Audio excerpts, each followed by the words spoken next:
नमस्कार दोस्तों, मैं हूं नीरज मिश्रा और आप सभी का हमारे YouTube channel academy of teachers में स्वागत है। आज की वीडियो में मैं आप लोगों के लिए लेकर के आया हूं सीटेट सितंबर 2014 का CDP सेक्शन। इस सेक्शन को हमने पूरी तरह से सॉल्व किया है और इस सेक्शन में मैं सिर्फ आपको आंसर्स नहीं बताऊंगा, बल्कि मैं उसे पूरी तरह से एक्सप्लेन करूंगा सो दैट आप इससे रिलेटेड कोई भी एग्ज़ाम आए इससे रिलेटेड कोई भी क्वेश्चन आए आप उसे सॉल्व कर सकें। क्योंकि हमारा मेन टारगेट आपके कॉन्सेप्ट को डेवलप करना है, इसलिए ज़रूरी है कि आप इस वीडियो को अंत तक देखिए। क्योंकि हम एक्सप्लेन करेंगे तो हो सकता है वीडियो थोड़ा सा लंबा हो, लेकिन आप अगर इसे ध्यान से देखेंगे और देखने के बाद अंत में यह ज़रूर कहेंगे कि हाँ, हमारा टाइम बेकार नहीं हुआ। यह वीडियो सभी के लिए इम्पोर्टेंट होगा, चाहे कोई भी टीचिंग एग्ज़ाम हो। तो आइए शुरू करते हैं। यहाँ पर पहला प्रश्न है, संज्ञानात्मक विकास निम्न में से किसके द्वारा समर्थित होता है? तो इसमें जो विकल्प है तीसरा कि एक समृद्ध और विविधतापूर्ण वातावरण उपलब्ध कराना। मीन्स अगर एक अच्छा सा रिच और वैराइड एनवायरनमेंट आपको अवेलेबल हो तो आप बहुत अच्छा कर सकते हैं। क्योंकि कॉग्निटिव डेवलपमेंट के लिए जो है एनवायरनमेंट को इम्पोर्टेंस दिया जाता है, इसलिए ऑप्शन सही होगा। यद्यपि सहयोगात्मक की अपेक्षा वैयक्तिक गतिविधियों पर अधिक ध्यान केंद्रित करना, ये भी ऑप्शन में आप कंफ्यूज हो सकते हैं, परंतु इसका ये जो है आपको अगर संरचनावादी दृष्टिकोण से देखा जाए, कंस्ट्रक्टिविस्ट अप्रोच से, तो तब ये सही होगा। इसलिए राइट आंसर होगा 3। We move to next question, मानव विकास। तो देखिए, मानव विकास दोस्तों, मानव विकास क्वालिटेटिव और क्वांटिटेटिव दोनों होता है। क्योंकि हमारे अंदर क्वालिटी में डेवलपमेंट होता है धीरे धीरे, और उसके साथ ही हमारी क्वांटिटी भी बढ़ती है। मीन्स हम पहले छोटे होते हैं, फिर धीरे धीरे बड़े होते जाते हैं। इसलिए यहाँ पर राइट आंसर होगा मात्रात्मक और गुणात्मक दोनों। We move to next question, प्रकृति पोषण विवाद निम्नलिखित में से किससे संबंधित है? Nature nurture theory. प्रकृति मतलब अनुवांशिक जो जेनेटिक रूप से हमने फाइंड किया है, और एनवायरनमेंट मीन्स वातावरण, मीन्स किस वातावरण में हम रह रहे हैं। इससे राइट आंसर होगा 1। We move to next question, निम्नलिखित में से कौन सा सामाजिकरण की निष्क्रिय एजेंसी है? तो सामाजिकरण की निष्क्रिय एजेंसी जो होगी वो सार्वजनिक पुस्तकालय होगी। क्योंकि अगर ये निजी पुस्तकालय होती तो क्या उसमें कुछ रूल रेगुलेशंस आपको बताए जाते, वहाँ पर आप सीखते, लेकिन ये सार्वजनिक पुस्तकालय है, इसलिए एक तरह से निष्क्रिय एजेंसी है। स्वास्थ्य क्लब में, इको क्लब में और परिवार में आप कुछ ना कुछ सीखते ही हैं समाज के नियमों को। We move to next question, Vygotsky के सिद्धांत में विकास के निम्नलिखित में से कौन से पहलू की उपेक्षा होती है? तो दोस्तों, वाइगोत्स्की ने जो है जैविक पहलू को, मीन्स जेनेटिक जो हमारा कोड होता है, उसको इन्होंने इग्नोर किया था, इसलिए इनकी आलोचना भी हुई थी। बायोलॉजिकल फैक्टर को इन्होंने इग्नोर किया था। We move to next question, 1 वर्ष तक के शिशु जब आँख, कान व हाथों से सोचते हैं तो निम्नलिखित में से कौन सा स्तर सम्मिलित होता है? तो दोस्तों, ये आपको पता है कि जब बच्चा छोटा सा होता है तो वो अपनी सेंसस के थ्रू चीज़ों को सीखता है। तो सेंसस के थ्रू सीखने के लिए वो इसलिए इसको सेंसरी मोटर स्टेज कहते हैं, क्योंकि वो सेंसस के थ्रू सीखता है, इसलिए इसको सेंसरी मोटर स्टेज कहते हैं। तो इसमें हो जाएगा इंद्रिय जनित गामक स्तर, ये होगा right answer. We move to next question, Riya कक्षा पिकनिक तय करने हेतु ऋषभ से सहमत नहीं है। वह सोचती है कि बहुमत के अनुकूल बनाने के लिए नियमों का संशोधन किया जा सकता है। यह सहपाठी विरोध पियाजे के अनुसार निम्नलिखित में से किससे संबंधित है? तो दोस्तों, क्योंकि वो यहाँ पर पियाजे के अनुसार ये हो जाएगा मोरलिटी ऑफ कोऑपरेशन, ये होगा right answer. We move to next question, निम्नलिखित में से कौन सा स्टर्नबर्ग का बुद्ध का त्रिस्तरीय सिद्धांत का एक रूप है? तो स्टर्नबर्ग ने जो ट्रायर्किक थ्योरी दी थी, उसमें जो है एक सिद्धांत आएगा, व्यावहारिक बुद्धि मीन्स प्रैक्टिकल इंटेलिजेंस। सो ये राइट आंसर हो जाएगा। We move to next question, किसने सबसे पहले बुद्धि परीक्षण का निर्माण किया? तो बुद्धि परीक्षण का सबसे पहले निर्माण अल्फ्रेड बिने ने किया था, इसलिए राइट आंसर होगा 2nd। We move to next question, ध्वनि संबंधी जागरूकता निम्नलिखित में से किस क्षमता से संबंधित है? तो इसमें राइट आंसर हो जाएगा ध्वनि संरचना पर चिंतन करना एवं उसमें हेरफेर करना। Means reflect and manipulate the sound structure. Means sound structure को समझ लेना, कैसे स्ट्रक्चर बनते हैं, क्या बोलना है हमें, क्या उनका उच्चारण स्थान क्या होगा, यह सब समझना, और इसके साथ साथ उसको मैनिपुलेट करना, मीन्स सही जगह पर उपयोग करना।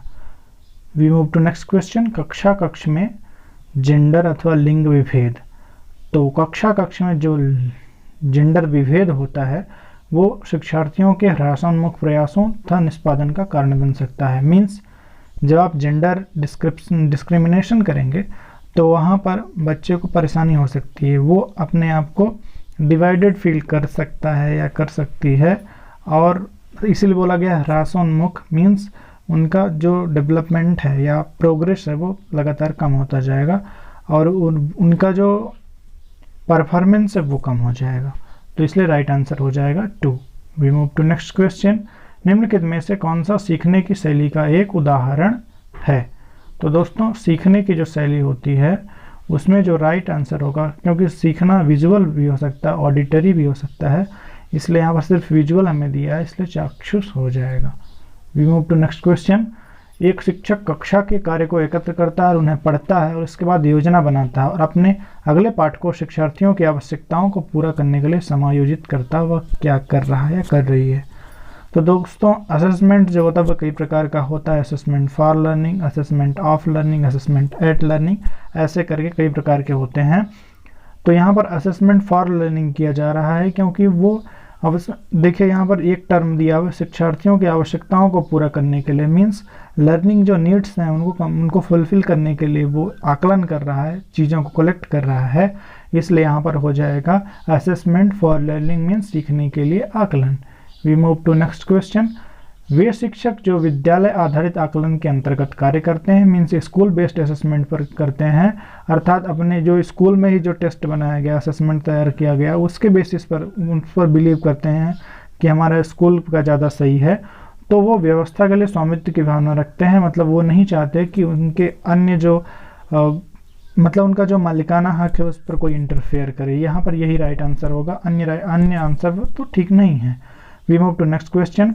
ग्रेड अंकों से कैसे अलग है? यह प्रश्न निम्नलिखित में से किस प्रकार के प्रश्नों से संबंध रखता है? तो देखिए दोस्तों इसमें बच्चा जो है वो एनालिसिस करेगा, डाइवर्जेंट तो नहीं होगा क्योंकि इसमें कई आंसर तो मिल नहीं सकते। ओपन एंडेड इसलिए नहीं होगा मुक्त अंत वाला क्योंकि इसमें एक ही, जैसे मैं हमें बोल रहा हूँ कि 15, तो 15 क्या हो सकता है? तो 10 धन 5 और 15 हो सकता है, 5 गुणे 3 और 15 हो सकता है ना, और इसी प्रकार 5 धन 15 हो सकता है। तो ये ओपन एंडेड क्वेश्चन हुआ, लेकिन यहाँ पर सिर्फ एक ही आंसर मिलेगा और बच्चा एनालिसिस करके बताएगा, इसलिए यहाँ पर जो राइट आंसर होगा वो होगा विश्लेषणात्मक, means analytic. We move to next question.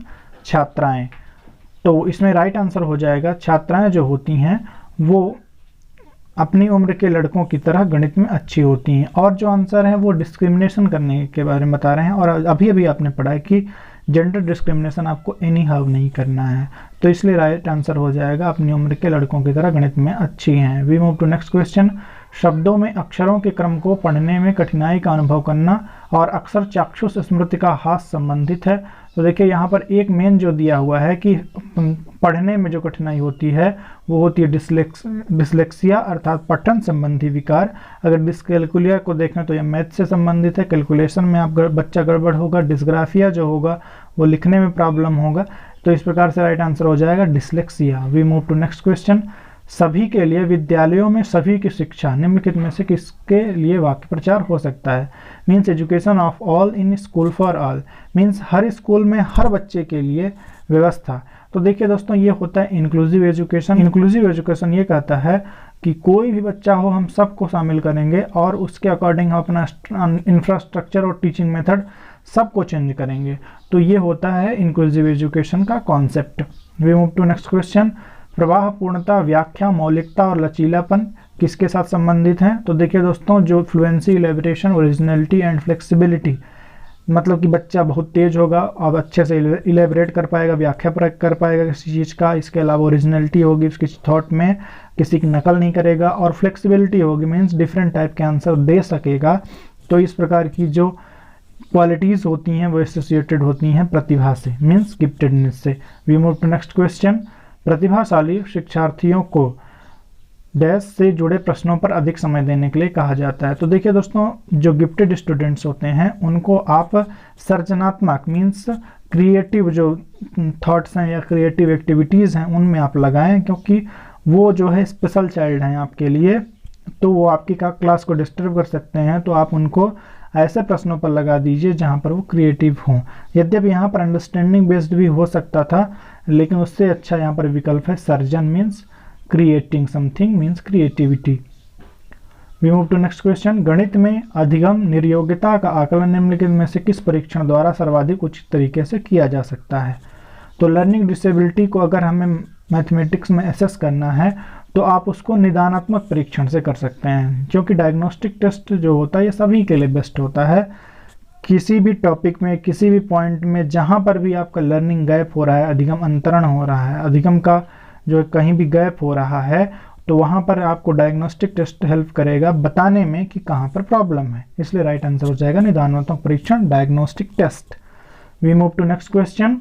सिद्धांत चित्र बोले तो कॉन्सेप्ट मैप के द्वारा नवीन अवधारणाओं की समझ बढ़ाते हैं। तो सिद्धांत जो कॉन्सेप्ट मैप होते हैं दोस्तों, वो हेल्प करते हैं किसी चीज़ को अरेंज करने में। जैसे कि मैं आपको एक एग्जांपल दिखाता हूँ। यहाँ पर मान लीजिए आपको बता दिया गया नाउन। अब नाउन के दो टाइप बता दिए गए कॉन्सेप्ट मैप के थ्रू ही। एक बता दिया गया काउंटेबल और एक बता दिया गया अनकाउंटेबल। तो इस प्रकार से कॉन्सेप्ट मैप तैयार किए जाते हैं। कभी कभी एग्जाम में जो है इसी तरह का कॉन्सेप्ट मैप बना करके दे दिया जाता है, तो आप इसे समझ के चलिए। तो ये हो जाएगा, इसमें राइट आंसर हो जाएगा तर्कपूर्ण ढंग से सूचनाओं को व्यवस्थित करने की योग्यता बढ़ाने। मीन्स रीजनिंग के थ्रू वो अपने माइंड में उन चीज़ों को अच्छी तरह से स्थापित कर सकेंगे कि उनके अंदर ऐसी एबिलिटी आएगी कि वो उन चीज़ों को अरेंज करके रख सकेंगे। तो यहाँ पर राइट आंसर होगा 4। We move to next question. Albert Bandura के सामाजिक अधिगम सिद्धांत के अनुसार निम्नलिखित में से कौन सा सही है? तो अल्बर्ट बैंडूरा जी जो है मॉडलिंग पे ज़्यादा भरोसा करते हैं, इसलिए यहाँ पर राइट आंसर हो जाएगा बच्चों के सीखने के लिए प्रतिरूपण एक मुख्य तरीका है। प्रतिरूपण means modelling. We move to next question. निगमनात्मक तर्कणा में शामिल है मीन्स डिडक्टिव रीजनिंग में क्या क्या शामिल हो सकता है? तो दोस्तों डिडक्टिव रीजनिंग में आप लोग सामान्य से विशिष्ट की ओर चलते हैं। मीन्स एक डिडक्शन आप तैयार करते हैं। जैसे मान लीजिए अगर कहा गया कि सभी मनुष्य मरणशील हैं, तो सभी मनुष्य मरणशील हैं। अब आप उसमें से एक निष्कर्ष निकाल लेंगे कि अमन क्योंकि इंसान है इसलिए वो भी मरणशील है। इसलिए यहाँ पर राइट आंसर हो जाएगा सामान्य से विशिष्ट की ओर तर्कणा। We move to next question. जब बच्चे एक अवधारणा को सीखते हैं और उसका प्रयोग करते हैं तो अभ्यास उनके द्वारा की जाने वाली त्रुटियों को कम करने में मदद करता है। यह विचार किसके लिए दिया गया? तो इतना बड़ा क्वेश्चन आपको पढ़ना नहीं है, सिर्फ एक पॉइंट यहाँ पर देख लीजिए, अभ्यास जो दिया है अभ्यास के द्वारा। तो यहाँ पर क्योंकि ये थार्नडाइक का सिद्धांत है, थार्नडाइक जी ने अभ्यास का नियम दिया था, तत्परता का नियम दिया था, और एक और तीन इनके जो मुख्य 3 नियम है उसमें से है एक अभ्यास का नियम। तो इसलिए एक्सरसाइज का जो लॉ है, law of exercise, law of readiness और एक और है, तो इन 3 प्रकार के सिद्धांतों को जो है E.L. थार्नडाइक ने दिया था, इसलिए राइट आंसर होगा 1। We move to next question. निम्नलिखित में से कौन सा कौशल संवेगात्मक बुद्धि से संबंधित है?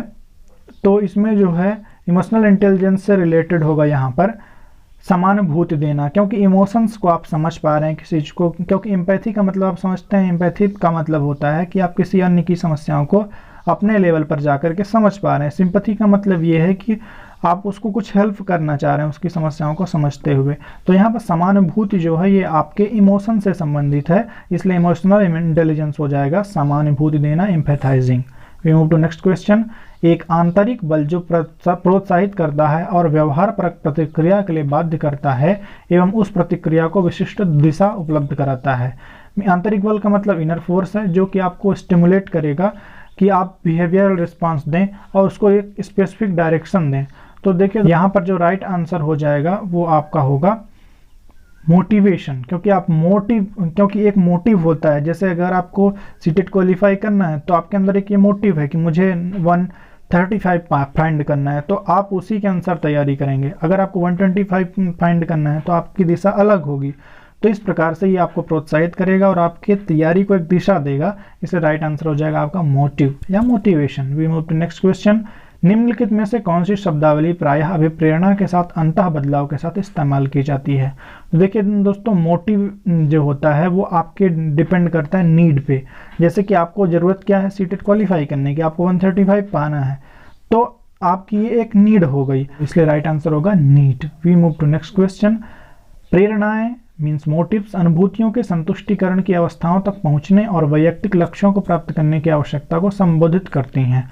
तो देखिए दोस्तों, मोटिव्स जो होते हैं वो आपकी फीलिंग को सेटिस्फाई करती हैं और पर्सनल गोल्स को फाइंड करने में मदद करती हैं। वो ऐसे कौन से मोटिव हैं? तो यहाँ पर देखिए दोस्तों, अफेक्टिव जो डोमेन होता है, क्योंकि जो देखिए वहाँ पर 3 टाइप के जो डोमेन बताए गए हैं उनमें से अफेक्टिव डोमेन जो होगा वो आपकी अनुभूतियों को आपकी फीलिंग सेटिस्फाइंग तक आपको पहुंचाएंगे, मीन्स आपको सेटिस्फाई करेंगी और आपके पर्सनल गोल को अचीव करने में हेल्प करेंगी।